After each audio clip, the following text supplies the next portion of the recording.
Hey guys, this is Anon, and I know I did a preview on the BT-7 artillery yesterday, but since I had been testing on the live server, I already had some really cool gameplay of it, so I decided to go ahead and do a quick kind of low-tier LOL style video so you can get a good feel for it.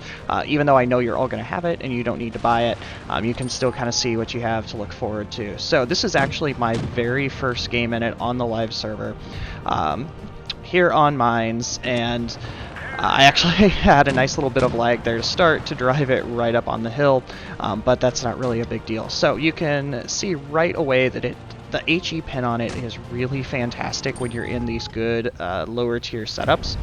Just like I talked about in the preview, it does struggle quite a bit at tier 4, especially tier 4s with even moderately adequate armor. But against tier 2 and tier 3 tanks, it is kind of godlike. And it makes it a ton of fun to drive. The playstyle is very, very different than the normal BT-7 in that you're not going to necessarily need to play it like a scout and just run around, because it does lose a little bit of the top speed. You can use it, to me it's more that you use the speed to relocate and get in good positions to be able to keep this gun working, because the gun is just devastating. I mean, it two-shots almost everything that it can pen with its HE, which is a fair amount. To be honest with you, I don't even know why I have 8 shells of AP in it. I think this is how it was instantly set up, and so I just kind of left it. But considering that AP only has 1 more millimeter of pen, I don't really see any reason that you would ever need to use it. Yeah, I only did 67 damage in that shot, but there's a good chance the AP would have just bounced and done 0. So I find myself not ever using the HE. And because of that, it actually makes some pretty good credits, as we'll see. For tier 3 at least. I mean, it's tier 3, so you can't expect to make 50,000 credits a game, but with premium time, I think I was making 20 to 30,000, which I think is pretty cool. So anyway, just kind of rolling around. It's a normal low tier game, so my team is kind of all over the place, not doing anything terribly helpful or interesting. So I'm just trying to farm damage as quickly and easily as I can. Normally you don't think of a derp as a sniper, but if you can catch a tank sitting still, which again happens pretty frequently when you're seal clubbing, it's not terribly inaccurate. The 0.46, I believe, dispersion is actually really similar to some of the autoloaders. Like actually the T-46 is worse, which is such a devastating tank. So you have a lot of freedom with it. To me, I'm kind of just amazed that they gave us a gift tank that's so good. In the past, they've been kind of horrible. And I don't think you see hardly anybody play them, but this is a lot of fun. It's a legitimate seal clubber, and I've been averaging a ton of damage per game in it just because you can shoot, relocate, and keep moving again. So brawling situation like this is obviously not where it's going to shine at its best because it just doesn't have that rate of fire. But the DPM is still really solid when you're averaging 200 a shell. So I'm calling for him here at this point to come out because I know they're pretty much camped over here, most likely, and if I can't spot them, it could probably be one shot. So now I'm actually trying to be a little bit more careful and just hopefully get a blind shot in here, because low tier you never want to necessarily trust in your teammate. So I'm just kind of hoping he can get a spot and decide to start rolling around a little bit, just trying to see if I can see anything at all. And since he's starting to pick him up, I can start to push in here. I think the one thing that's a little bit odd, or I guess awkward, for seal clubbing games are usually really fast, I think, at low tiers because of what it is. But because the 13-second reload, it means that you have to kind of slow these down. So it creates some longer seal clubbing games, but you can also do some massive damage with it. So it's just kind of the trade-off.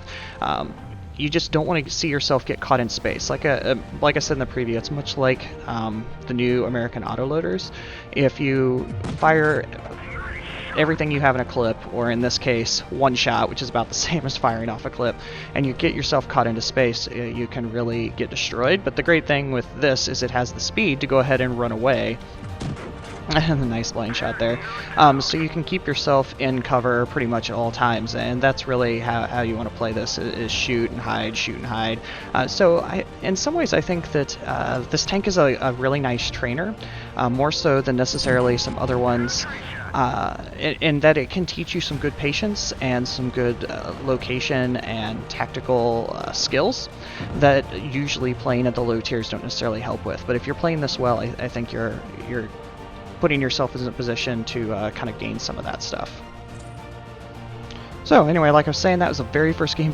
Almost 1500 damage at tier 3 is pretty fantastic. My team did hardly anything, and so you can just see how devastating that tank can be if you slow it down. So well, one more quick battle, mostly because this is against tier 4s, so you can kind of see how that plays a little bit different. You can see I'm just kind of holding here for a second to see what my team does, since it's low tier, and because of the slow reload on this tank, I don't want to necessarily be the first thing spotted, and the view range is okay, but not fantastic on this tank, so I don't want to necessarily overcommit to anything. When I can at least see they are coming this direction is when I go ahead and push up, and right away you can see some good examples of where the HE is going to struggle a little bit. The T-127 has pretty good frontal armor for the tier at 3. And so I really can't get a full HE pen, and AP pen probably wouldn't do it either, so I'm just trying to get lucky, and that little sliver of gray is what I hit, which is pretty fantastic, and you can see where for a derp, this is a somewhat accurate little gun. So it's not something you have to be necessarily terrified of shooting, it's just, it does its best when you fully aim instead of just shooting on the move, which I would say on the move, the dispersion values are pretty bad, as you would expect for a derp. So it's not necessarily a run and shoot, but definitely more of a get into position, use that speed to work the flanks, or get in a good spot where you can take your time and aim and shoot, and then get to cover again. So this is exactly what I'm doing. I see I don't have a ton of help on the right side, so I'm just kind of being careful and trying to find some good shots, and luckily that cruiser kind of rolls where I need him to be so I can take that shot. And I think the other nice thing for it being a derp is it's not necessarily the worst shell velocity on a derp. Some of those have the huge arcs like a KV-2 and stuff like that, but this fires just fast enough where it's not too horrible, so you can kind of time your shots and actually make some good timed kind of sniping situations with that too. So just kind of rolling around and being cautious, trying to conserve my hit points, especially because the Stuarts are a little bit trickier because they have some pretty solid armor for the tier. The M5 Stuart is particularly hard to take on with this tank. If you go face to face, you're not going to be able to pen him from the front, and that incredible DPM from that 5-shell autoloader is pretty devastating. So luckily, he was occupied, so I could go ahead and push in, and now I'm also going to have to start facing a bunch of tier 4s, which is definitely where this tank struggles a bit, as I talked about, but that's why I wanted to show this video. The lights, like you can see, you can still get some good HE pens on, like the side of that Luke's isn't too difficult.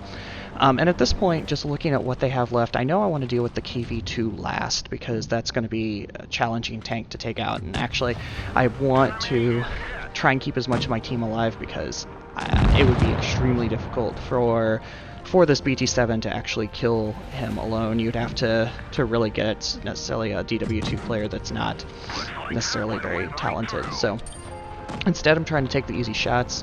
You also have to be careful with those M2 mediums with the derp, because I think he could get pretty close to a one-shot on the BT-7 if he got a full HE pen. So just go ahead and take him out first. And now with only 2 left, and I can see the T-28 by himself, I know the T-28 I can get some HE full value pens on, so I want to go ahead and push to that first, and then deal with that DW2 like I said. So I'm just kind of coming around, go ahead and get a few shots on it. It's funny, I think the gameplay of this, because of the slow reloads, is interesting for a video, because there's so much dead time where you're not necessarily moving, but you're just sitting and reloading, so it's kind of entertaining, but plenty to kind of show with this. So alright, got my last tank down, and now you can see where this is going to be extremely difficult to go ahead and get the pens on the DW2. When you look at him, he is all strong yellow, so you're only talking about those 60 damage rolls. I wasn't really sure with that hatch being gray if I could actually get a pen through it, how it was designed, but it seems to be cosmetic, because I get 2 fully aimed shots into it and it's not doing terribly that much damage. But this is why I kept my my team alive and help take everything else out, which is really what you're going to have to do at tier 4. But anyway, I think it's a great clubber. If you enjoy it, you can still do a lot of damage, so it makes it a little different than a lot of the other steel clubbers. But hopefully this helps a little bit, and get out there and enjoy this fun holiday tank.